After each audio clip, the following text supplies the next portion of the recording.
I ain't folding under pressure, I ain't switching for no hoe. I ain't talking to no cop and I ain't telling on my bros. Ain't no. What's good YouTube? It's your boy K Flex and I'm back here with another video. And today we're gonna talk about this whole tank situation, this tank debate, whether or not Miami Dolphins are tanking or not. Now, for the ladies and gentlemen out there that don't know what tanking is, all right, and I think a lot of you guys do know what tanking is.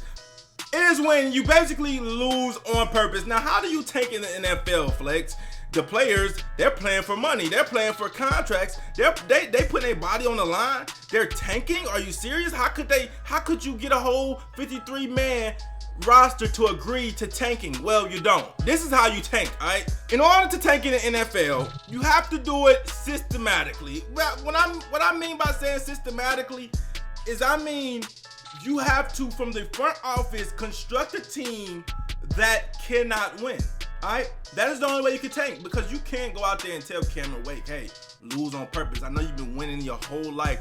I know you're getting CTE or whatever. I know you're putting your body on the line. I know you're missing your family during the season. I know we got you out here sweating, working hard every day in practice, but you gotta lose on purpose.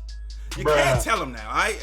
You can't tell Rashad Jones that. You can't tell nobody that. And guess what? If you could tell somebody that on our team and they won't get mad, they don't need to be on our team. They not winners, all right? Period. If any player on a team is cool with losing, you need to find another profession, okay? So in order to tank, it's up to the front office to just build a team of guys who, try their best, but they just suck so bad that we can't win, and that's what tanking is, okay? Now, why do teams tank? Because theoretically, they believe that tanking ultimately helps you in the long run, because, hey, if I get enough good draft picks, I draft enough good players to where eventually I have to be good, right? Now, there is no evidence in the NFL, at least, to prove that tanking works. So you could be losing on purpose for no reason, okay? People like to go to a few occasions where tanking seemingly worked, such as the Browns, okay? You look at the Browns, they have a pretty good roster now, right? But they still only went 7-8-1, and I think we have to hold on and see exactly what the Browns win before we sit up here and say tanking works, right? Like, tanking works for the Browns. Why? Because they went 7-8-1. Can we at least wait until they go 11-5 or something, and then make the playoffs consistent? And then we'll be like, okay, they built it the right way. But until then, I don't know how we could be saying that tanking works for the Browns. All right. Another scenario people like to go to is the Colts, how they sucked for luck. Which, first of all, it's debatable on whether they tanked or not, because, like I said, it had to go from the front office, right? They're the ones that decide whether or not a team is going to tank. Well, after the season, their entire front office got fired. So, were they losing on purpose? Were they actually? Because why would they be purposely losing in the front office if they knew they was going to get fired at the end of the year? That kind of don't make no sense, right? So, I don't know if they was truly tanking, but even if they were, the Colts were already good before they got luck. They just sucked because their quarterback got hurt. But let's not get it confused. When they had Peyton Manning, they were good every season, all right? They didn't just suck and then automatically become good. They were good. Quarterback got hurt, they sucked, and then they got luck and they were good again. You know what I'm saying? So it's not the same. Now, to get into the Dolphins scenario now, this is where the tanking rumors came from, because if y'all think about it, guys, we haven't got through the draft. We haven't got through free agency. I'm talking about the day after the season was over with. We talk about tanking in 2020. Bruh. Literally, the day. And some people might be wondering where this came from. And I have exactly the day of what happened and where this came from, to where people are saying the Miami Dolphins are tanking. Now, it all started on December 31st, which happened to be Adam Gase's final day as our coach. Well, final morning as our coach. He got fired in the morning, and Stephen Ross had a press conference with the media where he said this: I think we have a lot of great players. When we will win on a sustainable basis, I can't tell you which year that is going to be. But we're going to do what it takes to build an organization piece by piece, so that we have the right players that will be here to build that winning tradition or bring it back. He also said, I would hope I don't have to go 3-13, but whatever it's going to take, we're going to build that organization with the right players that want to win. They're coming here to win. And that, ladies and gentlemen, is what birthed the tank philosophy, okay? Even though in those sentences, he never said we're tanking. Never once did he say we're tanking. And obviously, he can't say we're tanking. And I'm gonna get into that why he can't say we're tanking later, but he can't say we're tanking. He never said we were tanking, but he did imply a full rebuild, right? And people just took that as tanking. So that's when this all burst, right? Nobody didn't make this up. This is not something that a fan randomly said or that a reporter randomly said and that everybody ran with. This came out of the owner of the Miami Dolphins' mouth, what he just said, and everybody just took it how they wanted to. You can't sit up here and act like it didn't kind of sound like he was implying that we're tanking, but he never said we were tanking. Now, fast forward to a week ago, Chris Grier, the Dolphins GM, at a press conference during the combine said this when he was asked about tanking. We are not trying to lose games. We're going to do what's best. We're going to build like we've talked about building, right? Going through the process to do what's best for the Dolphins. But no, we are not trying to tank or lose every game. But we're going to build it right and see how it plays out. I think everyone kind of took Steve's words, the first press conference, out of context because they've been around Steve. He's a volatile, very competitive person. I don't see how you could ask 53 guys to put their bodies on the line to lose games.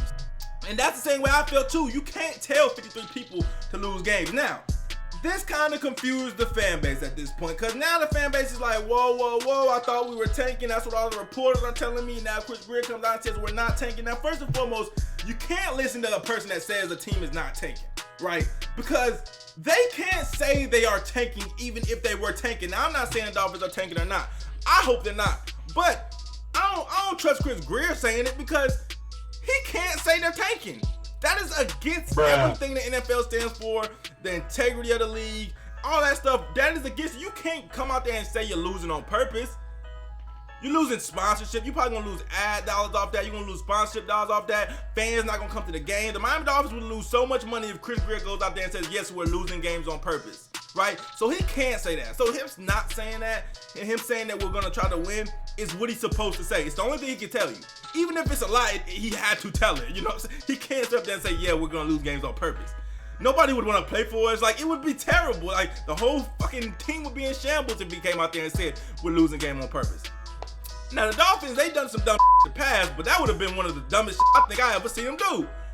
If Steven Ross and him come out there and say, yes, we're taking next season, guys. Are y'all happy? Like, that would just literally just take the cake as the dumbest shit the Dolphins ever did. So, obviously, a tanking team cannot say they're tanking. So, Flex, the title says, how you gonna know whether or not we're tanking, right? And this is how I'm just gonna know whether we're tanking, and this is just my opinion on it, okay? Let me know in the comment section if you guys see it this way, but how I'm going to know whether or not the Miami Dolphins are tanking, how we're going to know whether or not the Miami Dolphins are tanking, right, is this. We already have, you know, a minimum talent, to be honest with you. We have some young talent, but Adam Gase did a good job in starting the rebuilding process earlier. Put it that way, okay? Because he got rid of most of it, okay? So people think the rebuild stage is just starting. No, it already started last season with Adam Gase. But the only reason why Adam Gase got fired is because he wasn't trying to rebuild. He was actually trying to build a competitive team. All right, that's why he got fired. Anyways, it is a foregone conclusion that Ryan Tannehill is going to be off the Miami Dolphins next season, okay? That's all, like, signed, sealed. It's just not delivered yet. I can't say it's delivered because he's still on the roster as of now. But it's like signed and sealed. Ryan Tannehill won't be on the team next season. So that leaves us with Luke Falk and Jake Rudock in the quarterback room. Ladies and gentlemen, if we come into next season with Luke Falk and Jake Rudock as our quarterback 1 and 2, we're tanking. And it's that simple.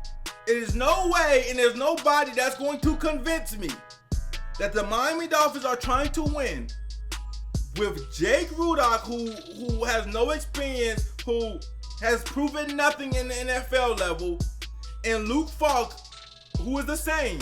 Neither one of these quarterbacks were drafted to be our future quarterback. They just was picked up off the side of the streets, both of them, okay? You're not going to convince me that we're trying to win if those two quarterbacks are starting next season. It's no way. I believe that is a dead giveaway. If those are the two quarterbacks that are on the roster next season, that is a dead giveaway that the Miami Dolphins are tanking.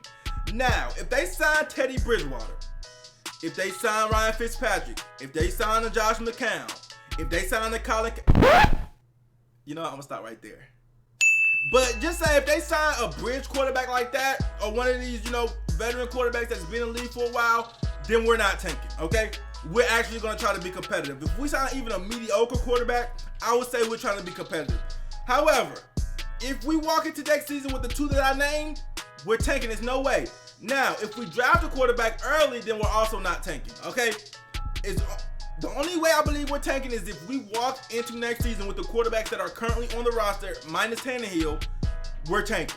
That is the simplest way you can put it, because everybody knows quarterback is the most important position on the field, and the easiest way to purposely lose is about having a shitty one, okay? Let's be honest. So, to me, that is the number one way I'm going to know whether or not we're tanking. And I don't care if they say they're trying to win the whole time.